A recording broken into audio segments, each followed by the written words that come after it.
Welcome everyone. Chemistry basics के third class में आप लोगों का स्वागत है।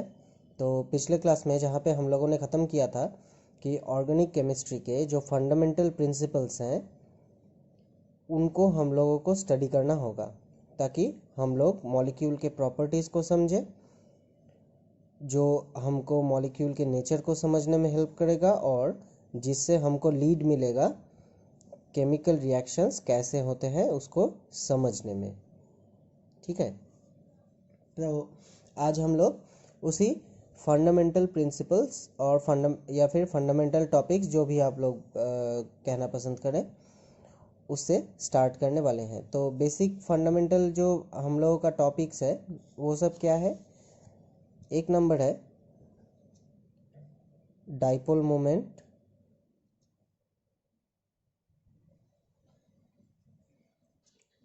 number 2 is inductive effect,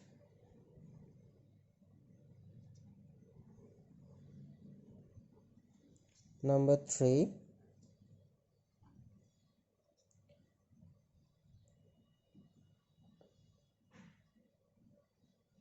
mesomeric effect, number 4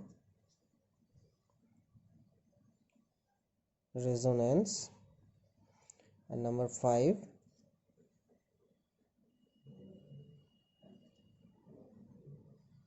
hyper conjugation। Okay, तो हमारा जो पहला टॉपिक है आज का वो है डाइपोल मोमेंट। हम हर एक वीडियो में एक एक टॉपिक को कवर करेंगे, उसके साथ प्रॉब्लम्स भी देखेंगे और हम समझेंगे कि कैसे ये सब जो हमारे फंडामेंटल जो प्रिंसिपल या फिर प्रॉपर्टीज़ है मॉलिक्यूल्स के, वो मॉलिक्यूल्स के नेचर को कैसे ऑल्टर करते हैं या फिर मॉलिक्यूल्स के नेचर को कैसे गवर्न करते हैं। तो उससे हम लोगों को क्या समझ में आएगा कि अगर आप मॉलिक्यूल्स के नेचर को समझ सकते हो इजीली, तो फिर आपको ये पता चल जाएगा इजीली कि रिएक्शन कैसे होगा। कोई भी रिएक्शन, कोई भी मॉलिक्यूल किसी भी रिएजेंट या फिर किसी भी रिएक्शन कंडीशन में कैसे रिएक्ट करेगा ये आपको समझने में आसानी होगा। या फिर आप लोग उसके साथ साथ मॉलिक्यूल्स के फिजिकल प्रॉपर्टीज़ को भी अच्छी तरह से समझ पाएंगे। तो हम लोग आज का जो पहला टॉपिक है उसको स्टार्ट करते हैं, दैट इज डाइपोल मोमेंट।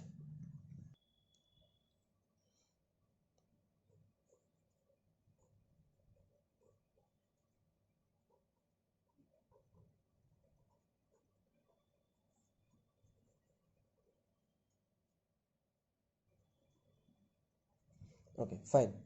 तो डाइपोल का एक्चुअली मतलब क्या है?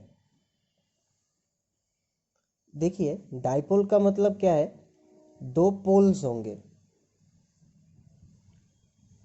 To poles. which kind of poles? They must be electric poles or electrical poles, positive and negative. ये तो हम लोगों को पता है कि इलेक्ट्रिक पोल्स दो तरह के होते हैं, एक पॉजिटिव पोल होता है, एक नेगेटिव पोल होता है। तो पहला क्वेश्चन यह है कि किसी भी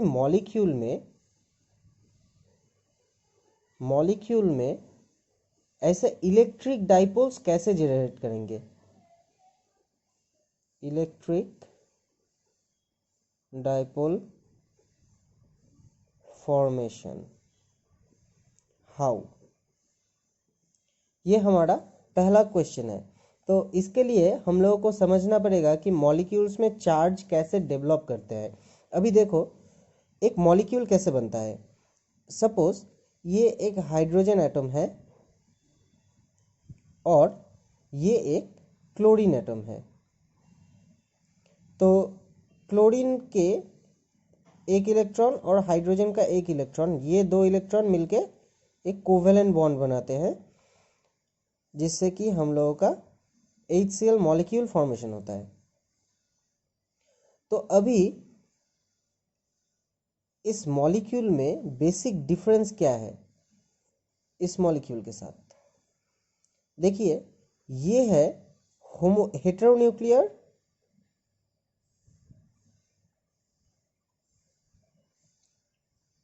diatomic,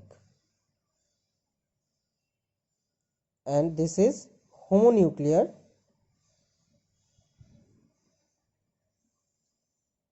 diatomic. मैंने अपने पिछले क्लासेस में बोला था कि organic molecules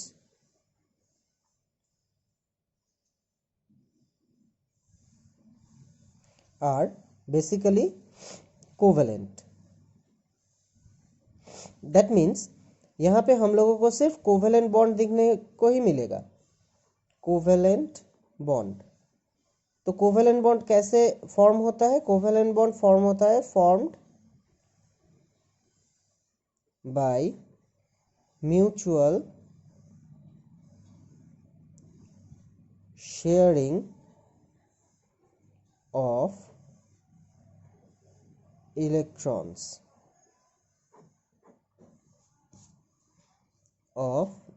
between two atoms. Okay.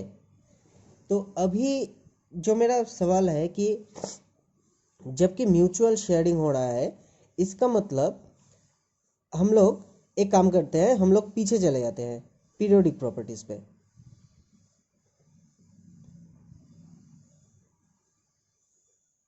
अगर आपने मेरा पिछला क्लास फॉलो किया तो फिर आप लोगों को पता होगा कि मैंने पीरियोडिक प्रॉपर्टीज में आयनाइजेशन एनर्जी, इलेक्ट्रॉन एफिनिटी, इन दोनों को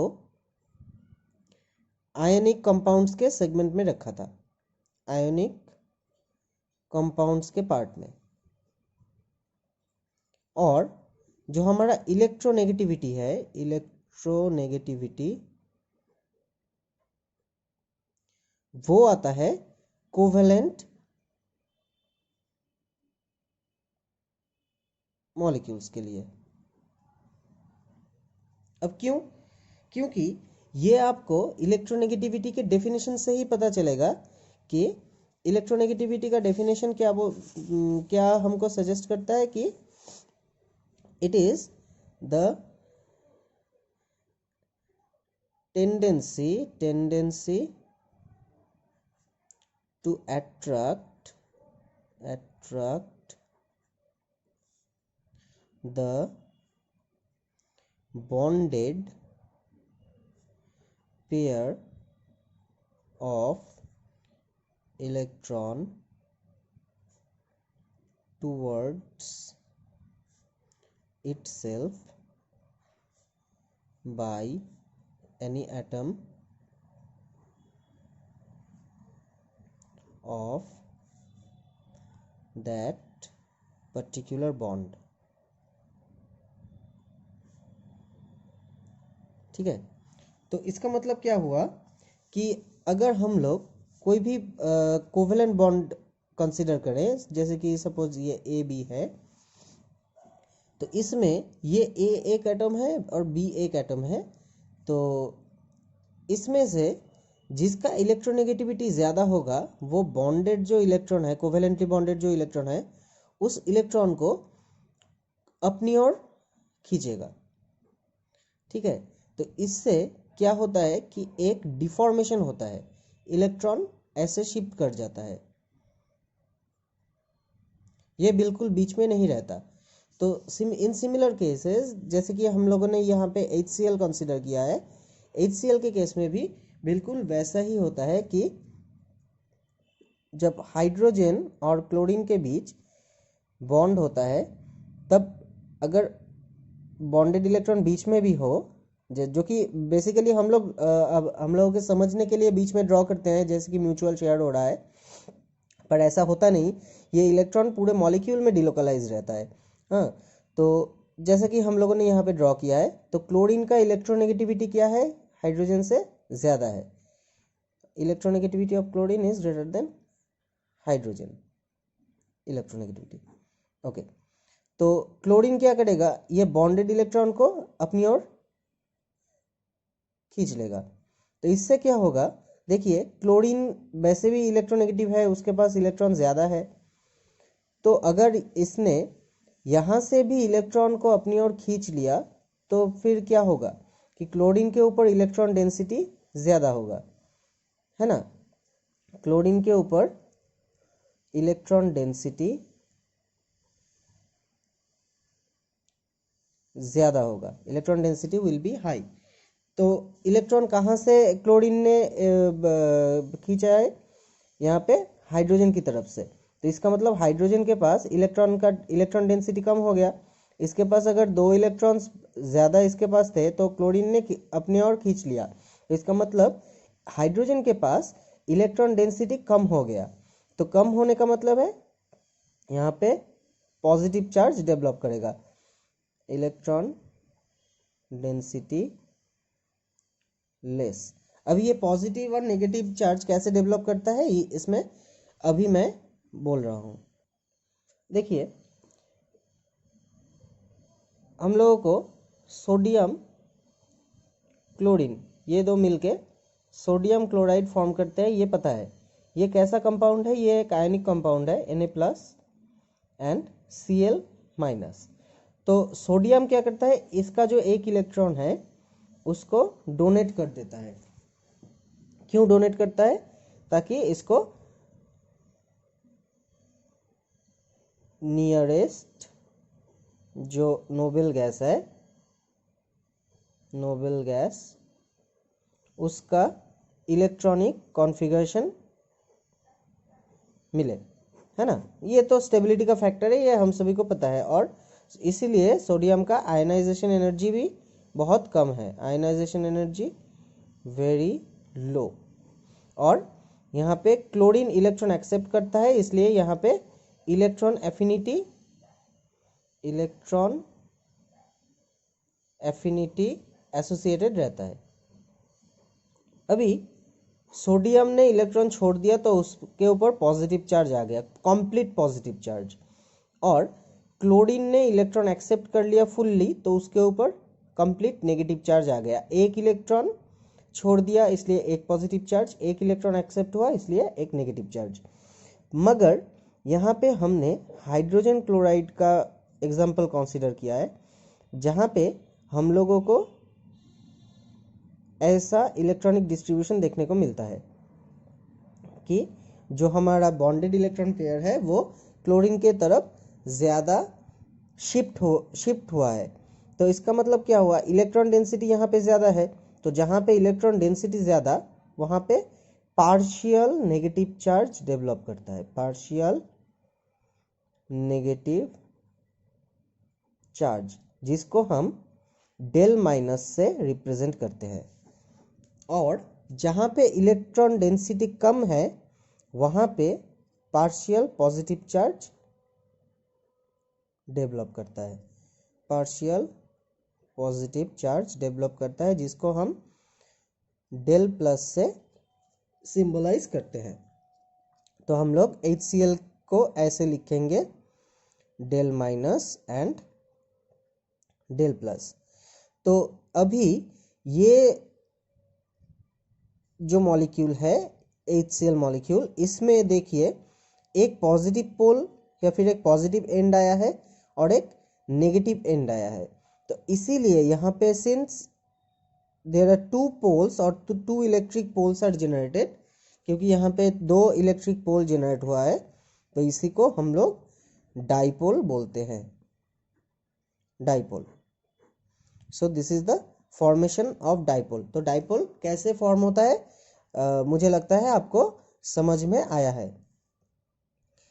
तो अगला जो पॉइंट है हमारा वो है डाइपोल मोमेंट। उससे पहले मैं आप लोगों को एक चीज़ बोल दूं कि देखिए, इलेक्ट्रोनेगेटिविटी किसका ज़्यादा है किसका कम है वो तो हम लोगों को पीरियोडिक टेबल से पता चलता है कि electronegativity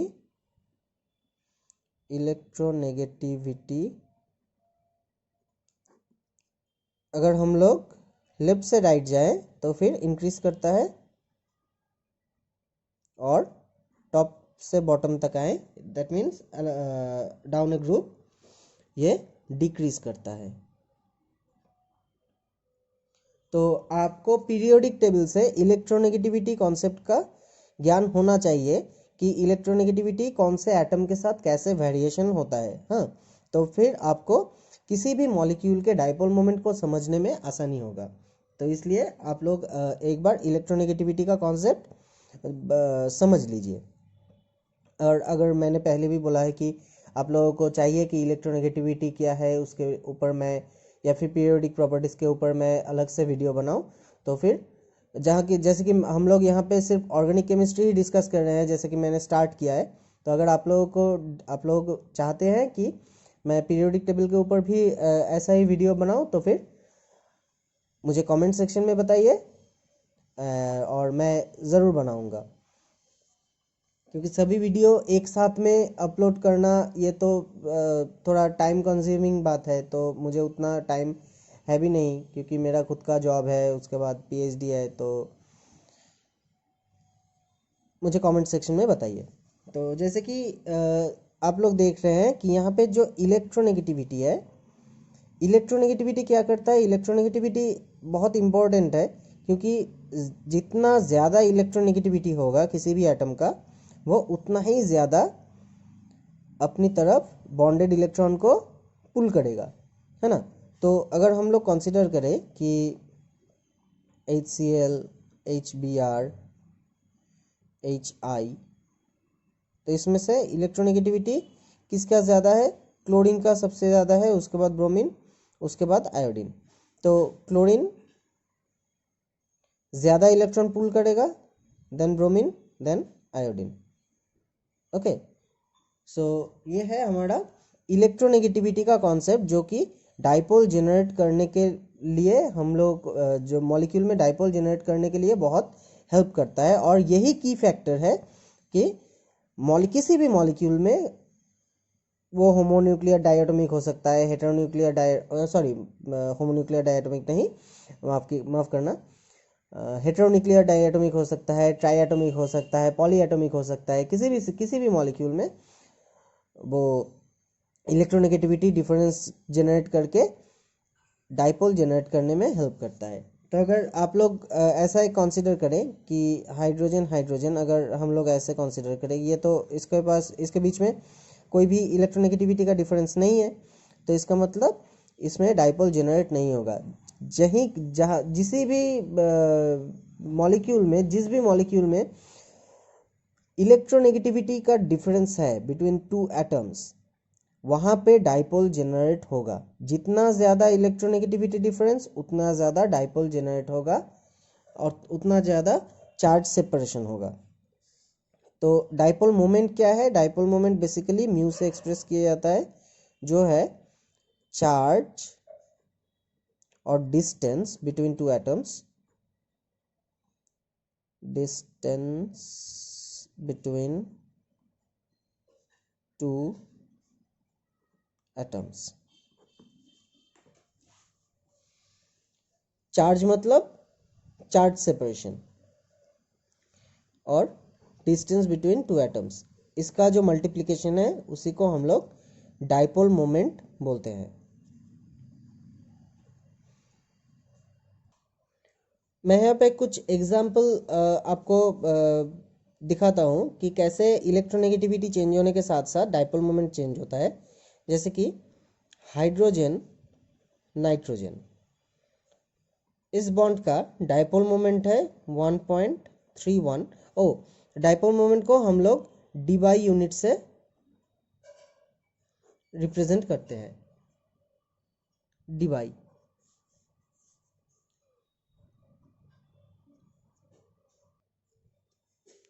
is equal to 10⁻⁻18 ESU। तो हाइड्रोजन नाइट्रोजन के बीच जो बॉन्ड है उसका डाइपोल मोमेंट है 1.31 डीबाई। हाइड्रोजन ऑक्सीजन का जो है that is 1.53 Debye. Hydrogen fluorine का जो है वो है 1.98 डीबाई। तो इन तीनों जो बॉन्ड है, hydrogen nitrogen, hydrogen oxygen and hydrogen fluorine, इनमें डिफरेंस क्या है? डिफरेंस है ये तीनों, नाइट्रोजन, ऑक्सीजन एंड फ्लोरीन। अगर आपको पता है कि fluorine is highest electronegative, then oxygen, then nitrogen. अभी मैंने क्या बोला था कि higher the electronegativity, higher electronegativity, higher will be charge separation,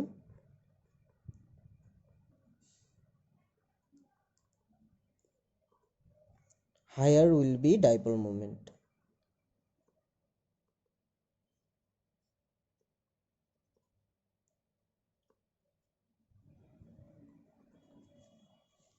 तो यहाँ पे देखिए, फ्लोरीन, ऑक्सीजन, नाइट्रोजन, फ्लोरीन का सबसे ज़्यादा है इलेक्ट्रोनेगेटिविटी, इलेक्ट्रोनेगेटिविटी वैल्यू फ्लोरीन का सबसे ज़्यादा है।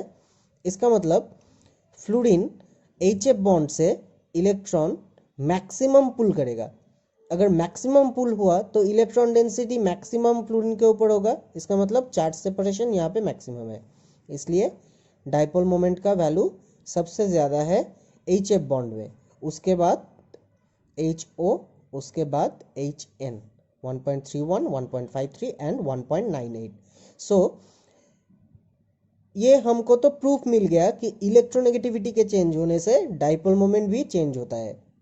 ज़्यादा इलेक्ट्रोनेगेटिव एलिमेंट अटैच रहेगा तो फिर ज़्यादा डाइपोल मोमेंट जनरेट करेगा। ये एक सिंपल सा फंडा है आपको जो हमेशा याद रखना है, क्योंकि ये आपको आगे जाके हम लोगों का ऑर्गेनिक का जो आगे का कॉन्सेप्ट है, जैसे कि इंडक्टिव इफेक्ट, रेजोनेंस, ये सब समझने में आपको मदद करेगा।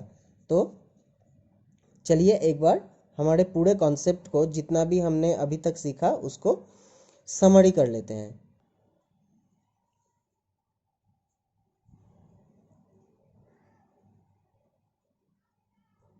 Summary till now.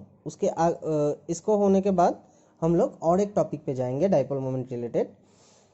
तो क्या क्या हमने सीखा? Number 1, generation of electric dipoles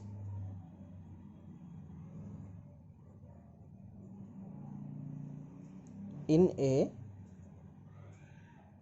covalent bond which is formed by two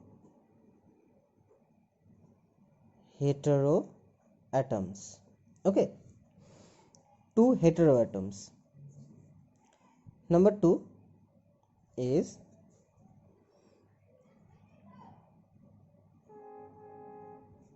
homonuclear diatomic molecules have no dipole moment. Number 3, dipole moment only generates when there are electronegativity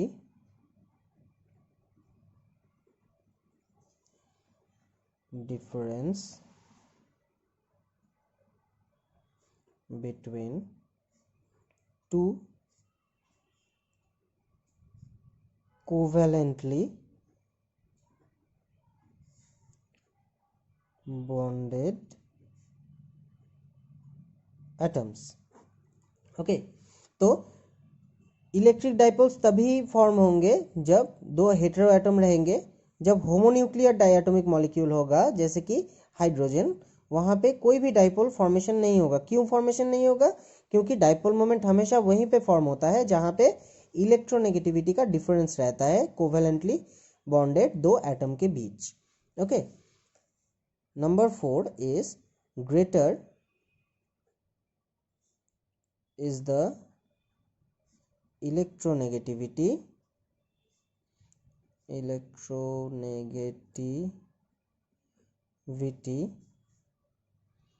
difference, greater is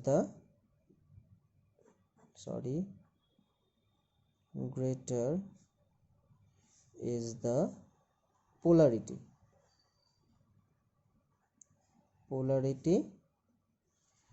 greater is the dipole moment value.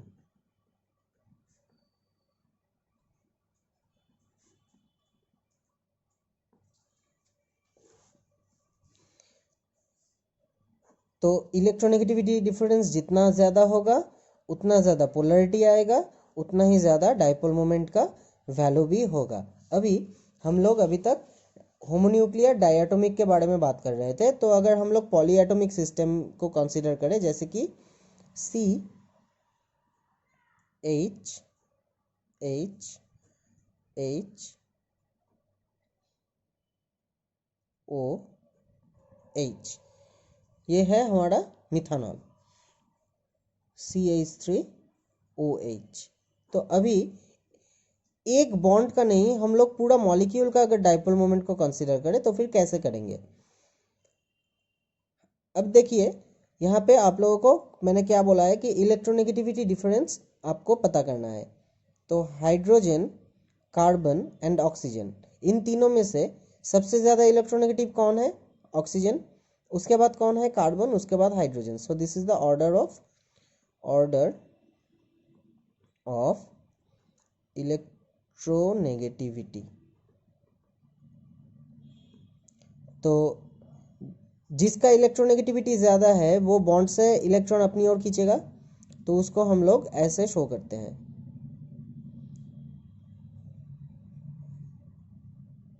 ये हो गया। अभी देखिए आप लोगों को vector तो पता ही है, यहाँ पे भी ये एक वेक्टर है। हमारा जो डाइपोल मोमेंट है वो वेक्टर क्वांटिटी है, ये आपको हमेशा याद रखना पड़ेगा। Dipole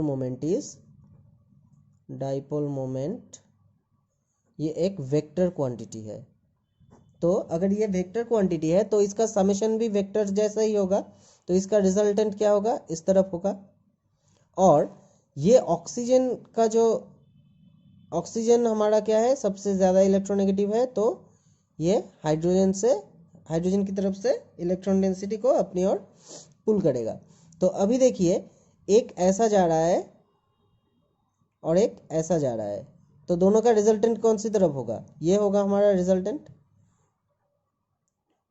vector. तो इसका डाइपोल मोमेंट का डायरेक्शन होगा यहाँ पे इस तरफ। तो अभी इसको हम लोग मैथमेटिकली मेजर कैसे करें, उसके लिए एक फॉर्मूला है जो है mu resultant is equal to √/μ1² plus μ2² plus 2μ1 μ2 cos theta. अभी यहाँ पे μ1 और μ2 क्या है? μ1 है एक बॉन्ड का बॉन्ड मोमेंट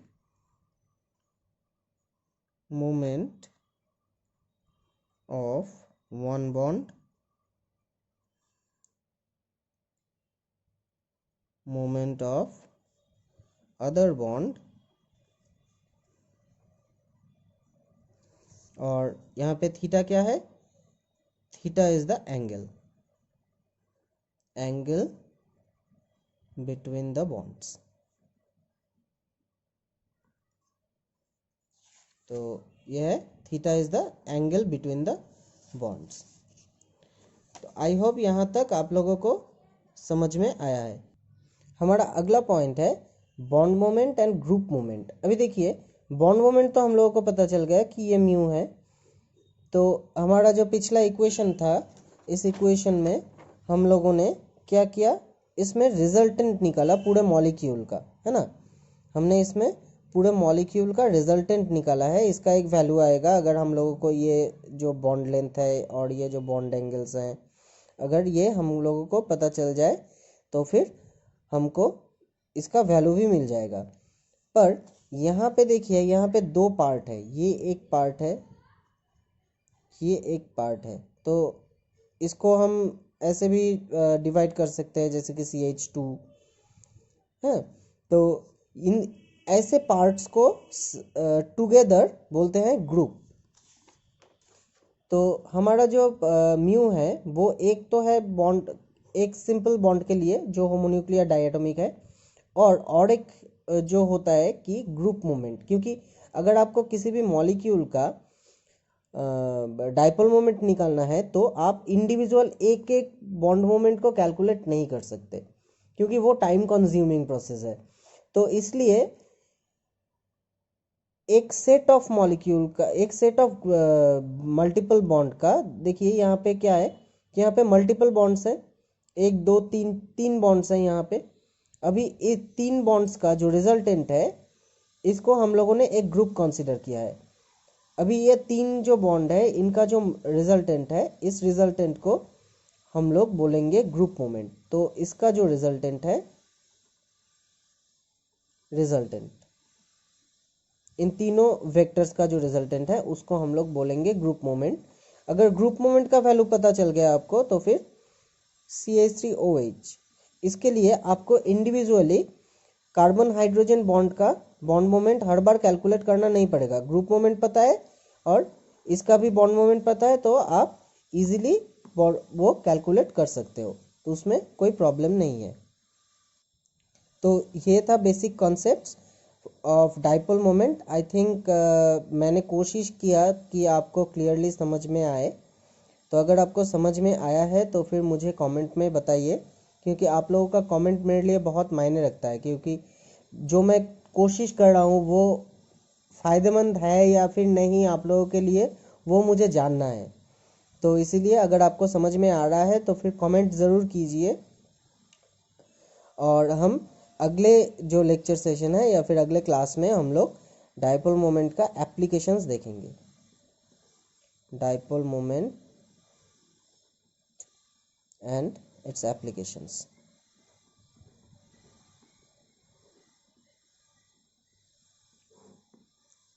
उसके साथ साथ हम लोग इंडक्टिव इफेक्ट को भी स्टार्ट करेंगे